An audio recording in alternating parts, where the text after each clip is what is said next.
I never believed in ghosts, honestly. Working in the archives of a small town in northern Maine, you come across all sorts of curious and occasionally chilling stories. But they're usually confined to yellowing pages and dry facts. Old marriage licenses, property deeds, death certificates. Nothing that makes your heart leap into your throat. If someone had told me that by the end of the week I'd be glancing over my shoulder and jumping at every creak of the floorboards in the archive, I'd have laughed it off. Maybe I'd have joked that they'd watched too many bad ghost movies. But let me start at the beginning. It was just another dreary Monday. The archive I worked in was a somber brick building from the late 1800s. One of those places that looks like it belongs in a ghost story. Towering windows, dim lamps coated in dust, and shelves stuffed with files and boxes that practically whispered of forgotten lives. People only came here when they had to, and even then, reluctantly. I was sorting through a stack of faded papers from an 1880s court case when a sharp, almost musical knock on the glass snapped me out of my routine. I looked up and saw her. A woman stood in the doorway, holding a large, battered box as though it might disintegrate in her hands. She looked to be in her 70s with narrow shoulders, a slight stoop, and a face marked by an inner turmoil that lingered in the corners of her eyes. Her silvery hair was tightly pinned into a bun, and she wore a worn woolen cardigan that seemed more about comfort than style. "Are you Robert Hayes?" she asked, her voice carrying the tone of a retired school teacher, firm yet tinged with weariness. I nodded, setting the papers aside. "How can I help you?" "My name is Mary White," she said. "This might not fall under your usual duties, but I didn't know where else to go." She stepped closer and set the box on my desk with the careful precision of a surgeon, as though its contents were fragile or dangerous.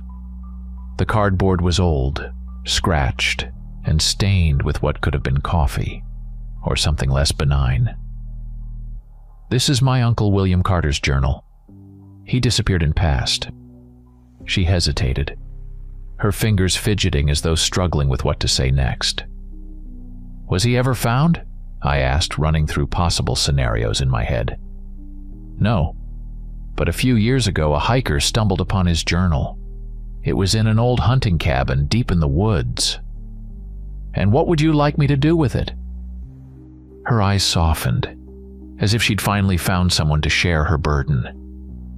"I couldn't bring myself to read it, not all of it. There's something terrible in there. I don't know what happened to William, but every time I open those pages..." She swallowed hard, her gaze dropping. "I was afraid." Fear. The word hung in the air like the musty smell of the archive, dense and unshakable. I looked at the box, then back at her. She wasn't just frightened, she was terrified, like someone who had glimpsed too much and didn't want to see it again. "You want me to read it?" I asked, though the answer was clear. "If you can," she nodded, "and if you think it's worth preserving, then keep it. If not, do whatever you think is best." I could almost hear an invisible lock click into place, sealing me inside this peculiar story. "All right," I said, more to reassure her than myself. She nodded, turned, and left, her steps steady but burdened. When the door closed behind her, it felt like she had wiped sweat from her brow, relieved to have passed the weight onto someone else. I turned back to the box and stared at it.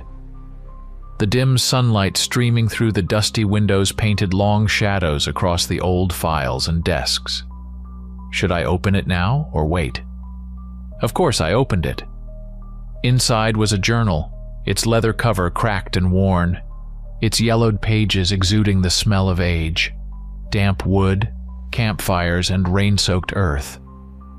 I ran my fingers over the rough surface and flipped it open to the first page. June 10th, 1932, Today I turned 12 years old. Father gave me this journal. The words were ordinary at first glance, the kind you'd expect from the opening of a boy's diary. But even then there was an undercurrent, something uneasy, like a faint rustling in the dark woods of Maine, a sound just out of reach. Intrigued, I tucked the journal under my arm and brought it home that evening. My study, nestled on the second floor of my old house, was a quiet refuge with a heavy oak desk, a warm lamp, and creaking floorboards that reminded me of the building where I worked. I placed the journal on the desk. It looked almost out of place under the lamplight, its time-worn exterior hinting at secrets better left buried. For a moment, I just stared at it, half expecting it to speak. Then, I opened it. June 10th, 1932. The early entries were mundane, an eager boy documenting his days, but something about them lingered, like a shadow moving at the edge of your vision. I kept reading, and before I realized it, the room had gone dark. The lamp cast a faint glow, and outside the night pressed against the windows. I paused, leaning back in my chair to gather my thoughts. The silence was deafening, almost alive. The journal had its hooks in me. I poured a strong coffee and dove back in. With each page, it stopped feeling like an old family relic. Something was wrong, deeply wrong. I couldn't pinpoint it, but the words felt like they were pulling the past into the present, dragging it into my study. At that moment, the world outside my study ceased to exist. It was just me, the journal, and a creeping dread, a sense that whatever happened to William Carter was far from over. June 10th, 1932. Today is my 12th birthday. Father gave me this journal and told me I should write down important things. Writing has always seemed like a boring chore, but maybe he's right. Memory can fail, but paper will keep everything I leave here. June 12th, 1932. Father went into the woods this morning. It's nothing unusual, just another hunting trip, a couple of days, no more. Mother was worried, though she tried to hide it. She said he's been looking tired lately, but I didn't notice anything. He's always been strong and confident. The woods are his home. He knows every trail and every sound among the trees. June 18th, 1932. Father hasn't returned. It's been 6 days now. Mother hardly sleeps. She keeps walking to the window, staring at the tree line. She says it's unlike him. Usually he's back by now with game and stories of chasing deer or scaring off a fox. This time there's nothing, no sign of him. I'm starting to worry too. June 19th, 1932. Father came back last night. We were about to go to bed when there was a knock at the door. He stood on the porch, covered in dirt and something dark that didn't look like mud. His clothes were torn, his coat so filthy it seemed heavy with dampness and grime. His cartridge belt was empty.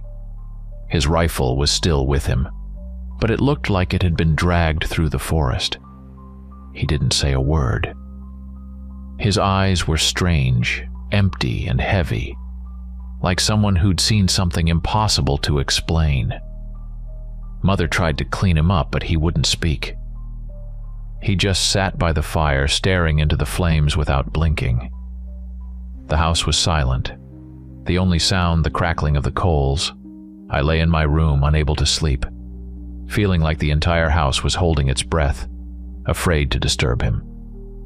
June 21st, 1932. This morning, Father went back into the woods. This time, other men from the town went with him. Mr. Daniels, Buck McLean, and a few others.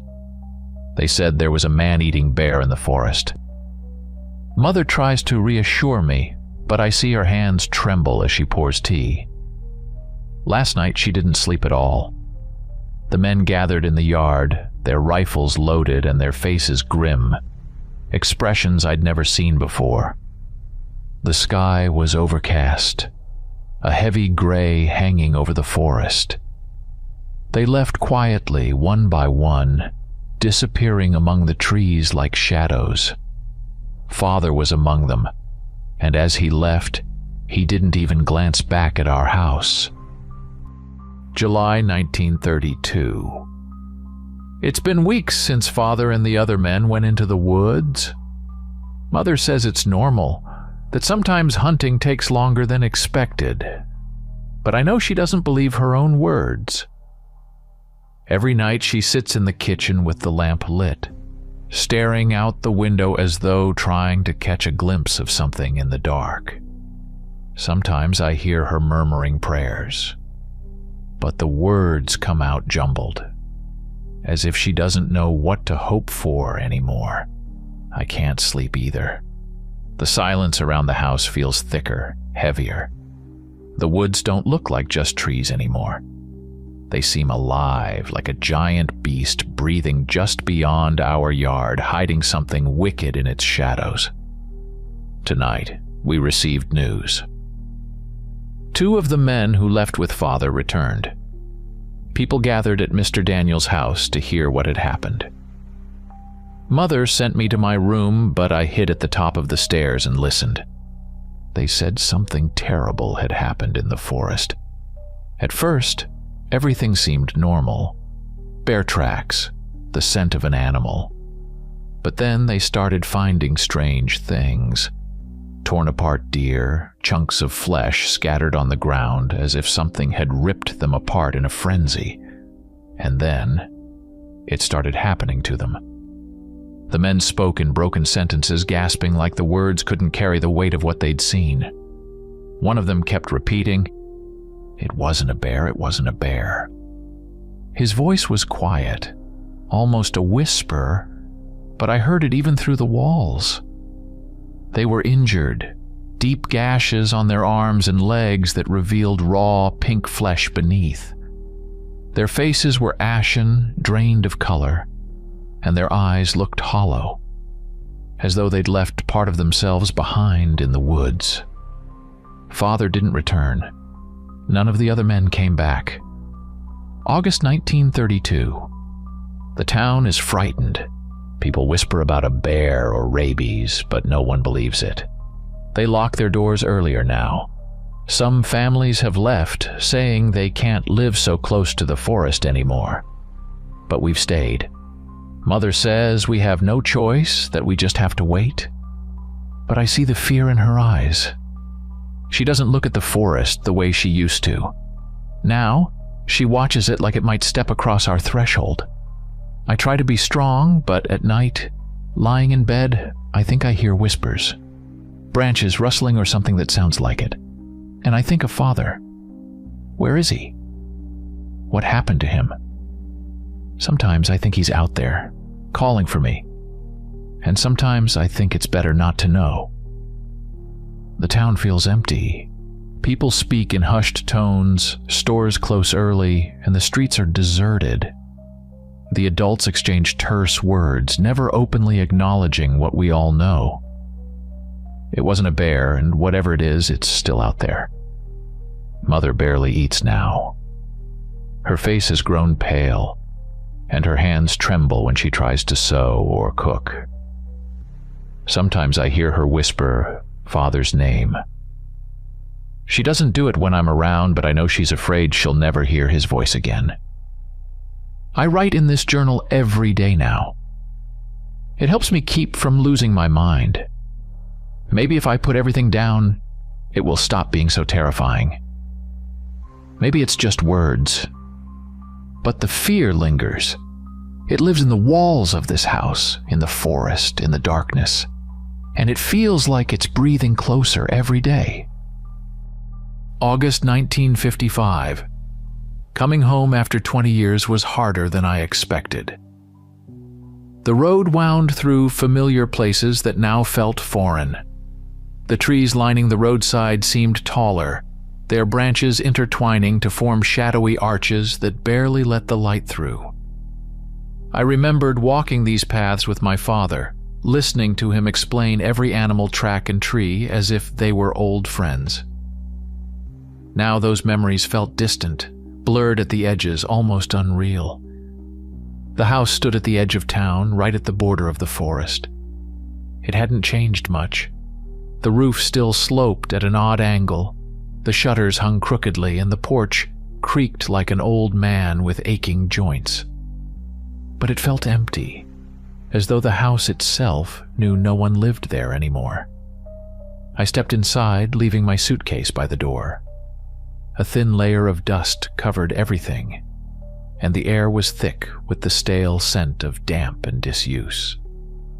The furniture was just as my mother had left it, but the house felt hollow, like it had forgotten what it was like to hear laughter or conversation. I wandered through the rooms, running my fingers over surfaces as if trying to touch the past. In the old nursery, my childhood toy truck still sat on the windowsill, a silent sentinel of another life. My mother had passed away a few weeks ago. Heart failure, the doctors said. Her heart simply stopped beating. In her later years, she had lived here alone, not just confined by age, but, as I now realized, by fear. The town had changed. Those who hadn't left after the events of 1932 had grown old or passed on. I saw empty houses, overgrown yards, and streets where almost no one walked. The town seemed to be shrinking, ceding more and more space to the encroaching forest. I decided to stay for a while, to put the house in order and sort through the belongings my mother had left behind. But more than that, I needed to confront my own past. It had never truly left me, even after all these years. I saw it in my dreams, in the flickering shadows on walls, and in the faint rustling outside my windows when I was alone. That first night, I ventured into my father's study for the first time in decades. The room was nearly as I remembered it. Shelves lined with books, the fireplace with its blackened grate, and the old armchair he used to sit in. On the desk, I found his old map of the forest. The trails and hunting spots he had marked were faded but still visible. I traced my finger along the lines that led deep into the woods, and a chill crept down my spine. The map, like the house, was a relic of the past. A past I had never been able to let go of. I knew my return here wasn't just about clearing out my mother's things or fixing up the house. I needed answers. I needed to understand what happened to my father and the other men in 1932. September 1955, I met Henry Burgess by chance. Though looking back, it feels like it was anything but coincidence. Henry lived in a small house on the outskirts of town, closer to the forest than anyone else dared to settle.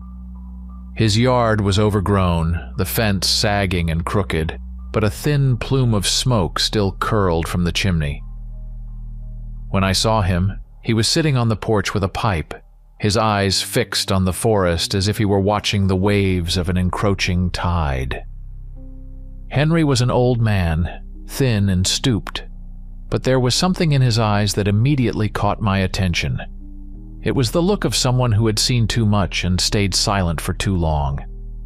He recognized me right away. Said he'd seen me arrive in town and added that I looked like my father.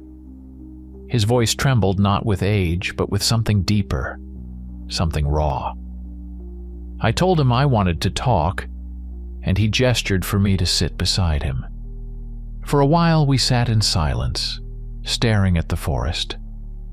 Then, without prompting, he began to speak, as though the words had been building inside him for years. Henry told me about the morning they set off into the woods. A group of 7 men armed to the teeth, confident they could handle any beast that crossed their path. At first the hunt was normal. Trails, fresh bear tracks, the damp, earthy smell of the forest. But by the 3rd day, things began to change. The first signs were the animals. Torn apart bodies, foxes, rabbits, deer, their guts spilled out, meat half-eaten, as if something had feasted in a rush. It was unsettling, but the real fear set in when they found the wolves. Several carcasses, savaged beyond recognition, reduced to bloody scraps of fur and flesh. Henry said no one in the group had ever seen wolves killed so methodically. Then came the noises. At night, they heard something circling their camp. It moved quickly, but carefully staying just beyond the firelight. They couldn't tell what it was, only that it was watching. On the fourth night, it attacked. Henry said he'd never forget the sound. Heavy footsteps, followed by an inhuman screech. Something no animal he knew could produce. Eddie was the first to rise, but whatever it was grabbed him before he could even shout. The others woke to the noise and saw it dragging him into the darkness. Henry described the silhouette as tall and unnaturally thin, with long limbs that seemed grotesquely stretched. Its gray body blended into the shadows of the trees, but its dark eyes stood out. Black, empty pits that seemed to swallow the firelight. They tried to shoot it, but their bullets missed, or didn't matter. The creature vanished into the woods with Eddie, his screams fading until there was only silence. When they searched the area, they found nothing but shreds of his coat and a trail of blood that disappeared among the trees. The next day, the men pressed on, though their confidence was shattered. Henry said they didn't want to admit it, but they were no longer hunting a bear. They were being hunted by something they couldn't understand. That night, it came again. This time, it took Jack, who had been keeping watch by the fire. Henry heard his scream and rushed out of his tent, only to catch a glimpse of the creature disappearing into the darkness, carrying what had once been Jack. They never found his body or even a trace of him. By then, Henry and another man, Harry, decided to turn back. The others, driven half-mad by fear, chose to stay. Henry said they walked all night, feeling the creature's presence behind them, always just out of sight, following, but not attacking. When they finally made it back to town, Harry was injured, and Henry could barely form a sentence. They told everyone it was a bear because even thinking about the truth was unbearable. No one asked questions. The town accepted the story because it was easier than believing that something else was out there. Henry took a long draw from his pipe and fell silent. He stared at the forest for a while, then said he could still hear it sometimes. On quiet nights, when the world was still, he'd hear it moving through the trees, waiting for him to step back into the woods. I left without saying much, but his story stayed with me. That night, as I sat in my father's study and looked at the forest map on his desk, I saw it differently. The trails no longer seemed like simple paths for hunters. They felt like roads leading to something, a presence still lurking in the shadows. And I knew I'd have to go back. 1955, 1958. After my mother's death, I stayed in the house to sort through her belongings and bring some order to the place. But days turned into months, and months into years. The town, half empty as it was, gradually became home. It was quiet, eerily so, but that very stillness became my anchor. In 1956, I met Laura. She was a teacher at the local school, a woman with a kind heart and a laugh so infectious it felt out of place in a town of somber faces. She was the one bright spot in my life, and truthfully, I don't know how I would have managed without her. We married in the spring of 1957. For the first time in years, life seemed to have meaning again. I felt like I could leave the past behind. We talked about the future, how we'd fix up the house, about the children we'd have. In the fall, Laura told me we were expecting. I still remember her smile, her hand resting on her stomach, and the light of hope in her eyes. Spring 1958. The rumors started in the spring. At first it was missing dogs. Then people began finding mutilated animals at the edge of the forest. They said it was wolves, but I knew better. In early May, the bodies of a woman and her young daughter were found near the tree line close to their home. What was left of them defied description. Their stomachs had been torn open, their insides strewn about as though something had unleashed unthinkable fury upon them. Again, people spoke of a bear or wolves, but I knew it was a lie, just like it had been 20 years ago. Summer 1958. It happened one warm July morning. Laura said she was going to fetch water from the well. I offered to go in her place, but she just smiled and told me to rest while she took care of it. It was an ordinary morning, sunny and calm, but as soon as she left, I felt a growing unease. 20 minutes passed and she hadn't returned. I stepped outside and walked toward the well. The water bucket lay on the ground, untouched, and there was no sign of her. I called her name, but the forest answered with silence. They found Laura's body at the edge of the forest. What I saw burned itself into my mind forever. Her dress was torn, her arms and legs mangled, and her stomach, where our child had been, was hollowed out to the bone. I couldn't look, yet I couldn't turn away. I collapsed to the ground, my mind unraveling into a darkness I didn't know if I'd ever escape. When I came to, I was in my bed. Neighbors had brought me back and were trying to offer words of comfort, but they were empty. Something inside me had broken. Grief, rage, and pain mixed into a molten fury that burned deeper than anything I'd ever felt. I couldn't sit idly by any longer. That night I unfolded the map I'd found in my father's study. Every marked trail, every hunting path became a thread in the web of something larger. I knew the monster had returned. It was here, killing again, and I wouldn't let it continue. I gathered everyone left in the town who had the courage to fight. There weren't many, just a handful of old men like Henry Burgess and younger ones who'd only heard stories from their parents. We crowded into my house, and I laid out the map and my father's journal. I told them everything I knew, everything I had seen. Fear was written on their faces, but so was determination. Each of us had someone we'd lost, or were afraid of losing. For me, it was Laura and our unborn child. I told them we would no longer wait for the forest to take another. This time, we would go to it. There were 8 of us. We agreed to set out at dawn and scour the woods inch by inch until we found it. This wasn't going to be a hunt. It was going to be a war. That night, I didn't sleep. I sat by the window, watching the forest shift in the darkness. The forest that had taken my father, my mother, and now Laura.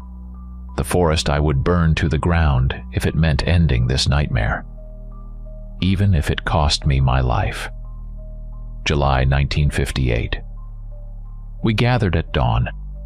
6 men, armed with rifles and knives, with faces taut with determination and unease.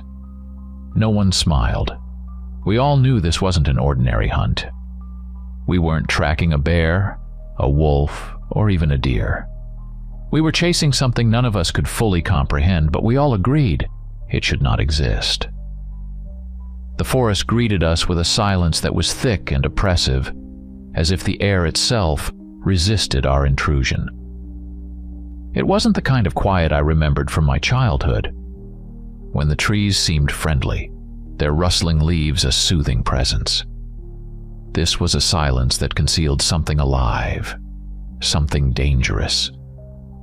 We moved deeper, staying close together, speaking only with gestures. Occasionally, one of us would point to tracks or broken branches marking the trail. The tracks were peculiar. They resembled those of a massive beast. but they were unnaturally deep, as if the creature's weight exceeded that of any animal I'd ever encountered. By midday, we found the first victim. It was a deer, or what was left of it. The body was mangled, its skin flayed, with its entrails strewn across the clearing like discarded toys torn apart in rage. No one said a word. Henry, the old woodsman, exhaled a raspy breath but kept silent. We all knew this was just the beginning. A little further on, we discovered human remains. It was one of the men who had gone missing a month earlier. We identified him by his tattered clothes and boots. His body wasn't just dead, it had been torn apart.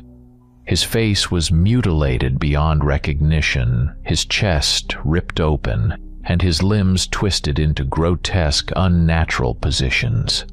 The look of terror was frozen on what remained of his features. We buried him there, under a crude mound of earth and branches. No one prayed. Our hands trembled, but we avoided meeting each other's eyes. When night fell, we took shelter in an old hunting cabin. It was crooked, with a leaky roof and partially collapsed walls, but it was better than the open forest. We lit a fire at the entrance and agreed to keep watch in pairs while the others tried to rest. The forest at night was too dark, and the fire felt like a fragile island of light in an ocean of shadow. But even it couldn't provide a sense of safety. Around us was the forest, vast, dark, and alive. At some point I heard a rustling sound. At first it was faint, like the wind stirring leaves. Then it grew louder, branches snapping, heavy footsteps. It was close. Henry, who was keeping watch with me, raised his rifle and strained to see into the darkness, but neither of us dared leave the fire's glow. The footsteps came nearer, then retreated, keeping us on edge as we strained to anticipate its approach. And then it came. A scream shattered the silence. It was Charlie, the youngest of us, who had fallen asleep against the cabin wall. We rushed to where the sound had come from, but all we found was a dark stain on the ground and a trail leading deeper into the forest. Charlie was gone. We tried to follow, but every step into the darkness felt like walking into the jaws of something hungry and unseen. His screams echoed, growing fainter, until they were swallowed by the night. When we returned to the fire, no one spoke. We all knew he was dead. Worse, we knew that it was still out there, watching, waiting. By dawn, the sky was heavy with clouds, and a torrential downpour swallowed the forest. Rain streamed down our faces and rifles, turning the trails into a mire of mud and making every step heavier than the last. The forest, already dark, had transformed into a black maw, where shadows bled into the trees and the drumming rain drowned out every sound. Footsteps, branches breaking, or just the wind whispering. It was impossible to tell. It knew that and toyed with us. Around midday, we stumbled upon another carcass. A mangled animal, possibly a deer, though it was hard to discern what it had once been. The remains lay sprawled across our path, a deliberate warning smeared into the muddy ground. Someone nervously cocked their rifle, but what was the point? This wasn't a hunt. This was a chase. By nightfall, we were forced to stop again. No one wanted to, but pressing on in the utter darkness seemed suicidal. We tried to start a fire, but the rain and wind refused to allow it. Mud, soaked branches, and relentless torrents left us vulnerable in the cold, wet dark. It happened close to midnight. Bill was on watch. Over the steady noise of the rain, we heard a sharp, brief scream, followed by a dull thud. By the time we reached where he'd been sitting, Bill was gone. His rifle lay abandoned in the mud, and the faint glow of what remained of the fire had almost died out. A trail of blood snaked away into the forest.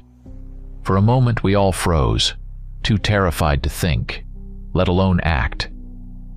Henry finally shouted for us to retreat to the camp. Each step back felt like a gamble. every movement shadowed by the fear that the next attack would claim one of us. It didn't take long for it to return. It always waited for the moment we were weakest, most terrified. This time, it was George. He managed to fire into the dark, the flash of his rifle briefly illuminating the forest. But it didn't matter. His scream was cut short, and we caught only a glimpse of a long, gaunt figure retreating into the shadows, dragging him away. We were down to 5 now. No one spoke. No one slept.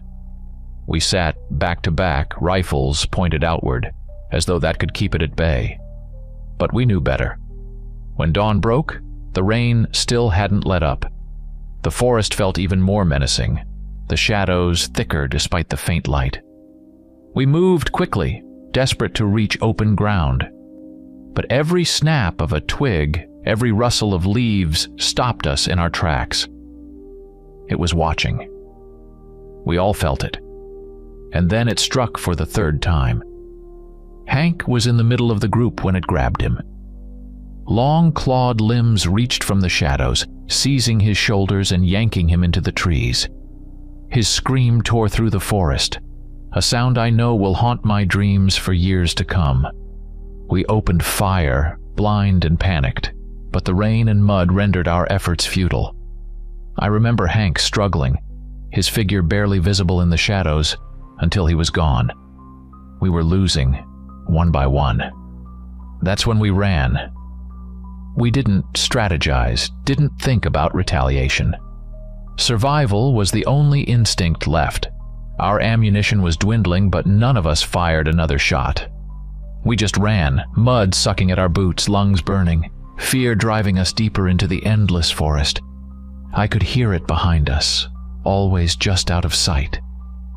The snapping of branches, the whisper of something alive in the dark, taunted me.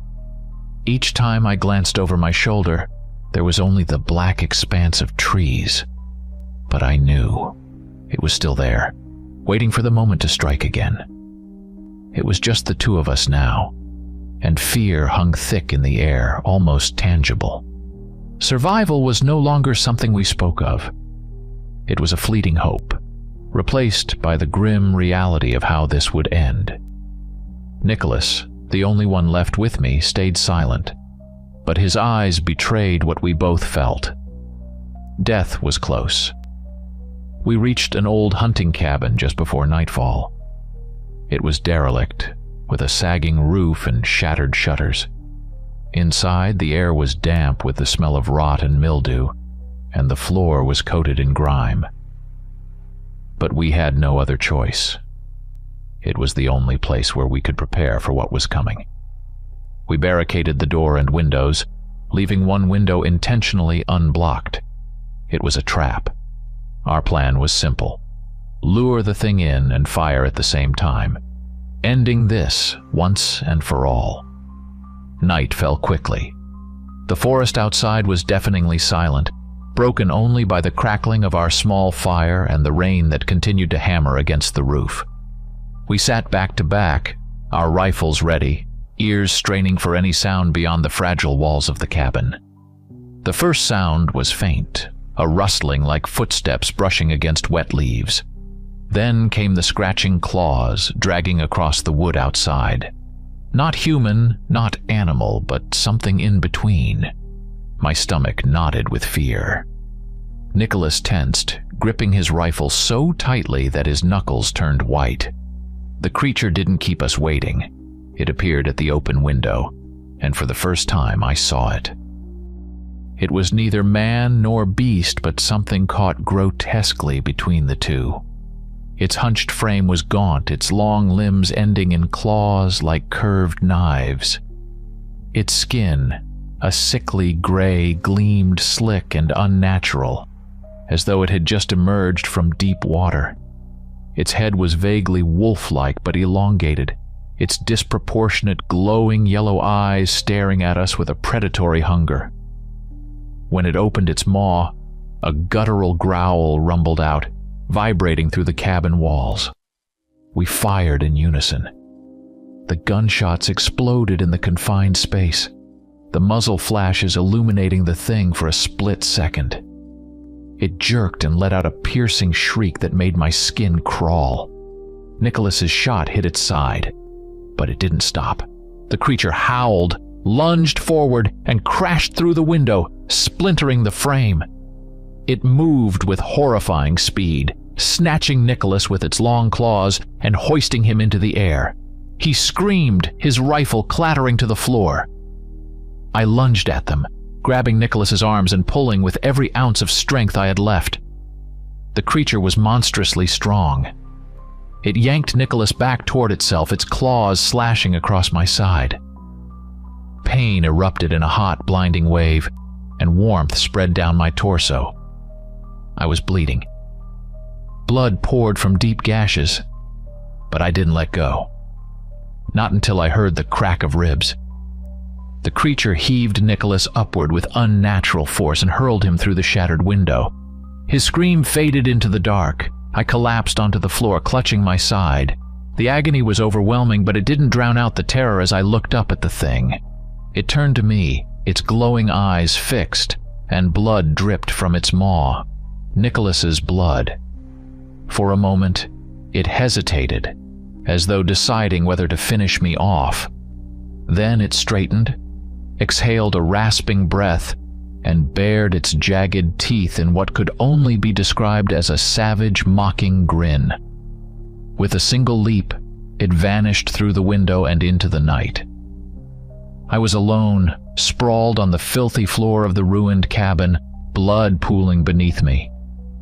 The silence pressed in, broken only by the rain and my labored breaths. I could feel the weight of the terror, a horror that would follow me for as long as I lived, if I lived at all. I don't know how much time has passed. The pain pulses in my side, sharp and relentless. My shirt is soaked through with blood, and every breath feels like dragging shards of glass into my lungs.